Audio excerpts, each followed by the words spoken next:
Serial Aladdin नाम तो सुना होगा मैं आज। शहजादी यास्मीन की लग रही है क्लास। उससे भी ज्यादा हैरानी की बात तो ये है कि यास्मीन की क्लास लगाने वाले कोई और नहीं बल्कि बादशाह और उनकी बेगम यानी कि यास्मीन के अम्मी और अब्बू हैं। हम सिर्फ ये जानना चाहते हैं कि उस कमरे में आप कर क्या रही थी? हमने बोला ना, हम बस खुफिया कमरा देखना चाहते थे और हमें क्या पता था कि अंदर कोई चोर बैठा हुआ होगा। खुफिया कमरा?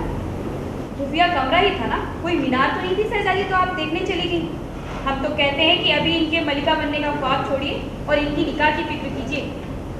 निकाह हमारा? नहीं। हाँ, निकाह तुम्हारा। दरअसल यास्मीन पर टूटे इस कहर की वजह कहीं ना कहीं वजीर जफर है, क्योंकि जफर ने महाराज को ये बता दिया है कि यास्मीन को किसी आम लड़के के साथ इश्क हो गया है, जिसके बाद से बादशाह को शहजादी की काफी चिंता होने लगी है। वहीं अलादीन से मिलने जाते वक्त यास्मीन को बादशाह और उनकी बेगम टोक देती हैं। अम्मी अब्बू सामने खड़े हो गए, कौन था वो लड़का, कौन चोर था वो। बट मोस्टली बोलते ना गाय, उनको ये टेंशन होती है कि वो चोर था, सो शहजादी शुडंट बी अराउंड अ चोर। तो वो बोलती है कि उसने मुझे हमला नहीं किया, आप चिल मारो, आप क्यों ऐसे बातें कर रहे हो। तो फिर बोलती है सुधर जाओ वरना तुम्हारा निकाह कर देंगे हम। इसके बाद बेगम को सताने लगी है यास्मीन के निकाह की चिंता, लेकिन निकाह का नाम सुनते ही यास्मीन की परेशानी बढ़ जाती है। जब से उस काले चोर ने शहजादी पर हमला किया है, हमें तो इनकी निकाह की बहुत फिक्र हुई जा रही है। पहली बात तो ये कि जो भी काला पीला नीला जो भी वो चोर था उसने हम पर हमला नहीं किया है। और दूसरी बात कि इस बात में हमारे निकाह से क्या ताल्लुक है? ताल्लुक हो या ना हो, आपका निकाह होगा और बहुत जल्द होगा। आई थिंक वो तो पूरा ट्राई करेगी कि ना हो, पर ज़बरदस्ती कर सकती है अम्मी, क्योंकि वो काफ़ी शो की स्टार्टिंग से आप देख रहे हैं, जब भी अम्मी आती है तो वही बोलती हैं कि तुम्हारे निकाह हो जाना चाहिए, तुम्हें सुल्ताना नहीं बनना चाहिए। और अब वो हमेशा उनके अगेंस्ट होते हैं कि नहीं, मेरी बेटी को अभी रहने दो, जैसा वो चाहती है उसे वैसा लड़का मिले। भाई, जहां बगदाद की बेगम अपनी शहजादी का निकाह जल्द से जल्द करना चाहती हैं, वहीं बादशाह सलामत अपनी बेटी की पसंद जानना चाहते हैं। शहजादी, पहले आप बताइए कि आपको कैसा लगता है?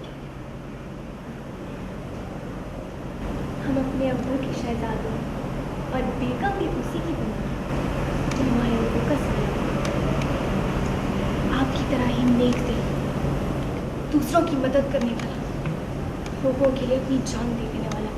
यास्मीन, जफर के भड़काने के बावजूद भी आपके अब्बू को आप पर भरोसा है, क्या कहना चाहेंगे इस बारे में? हाँ, वही पूरा स्ट्रेस है, उसको टेंशन है इसी चीज़ की, क्योंकि अभी इस सीन में जैसे हमारे रईस हैं हम लोग काफ़ी, और वो शहजादी है तो कॉमन लड़के के साथ तो निकाह नहीं कर सकती। तो इसीलिए अब्बू भी बोलते हैं कि हाँ, जो भी तुम्हारी पसंद होगी तुम सबसे पहले मुझे बताना। And she is feeling guilty somewhere because she hasn't told him yet. वो पहला इंसान है जिन्हें पता होना चाहिए, एंड बस उसके लिए उसको थोड़ा गिल्टी फील हो रहा है। और उसको टेंशन भी है कि जब अब्बू को पता चलेगा कि वो लोकल लड़का है तब तो बहुत ही गुस्से में हो जाएंगे। यास्मीन, जफर आपकी और अलादीन के मोहब्बत के राज को जानता है। बादशाह के सामने इस राज को खोलने का वो कोई मौका नहीं छोड़ेंगे। ऊपर से अलादीन काला चोर है, ऐसे में हमें तो नहीं लगता कि बादशाह अपनी शहजादी का हाथ काले चोर के हाथ में सौंपेंगे। यानी कि जल्द ही आएगा यास्मीन और अलादीन की लव स्टोरी में ट्विस्ट। मुंबई से ज़ारा खान की रिपोर्ट, E24।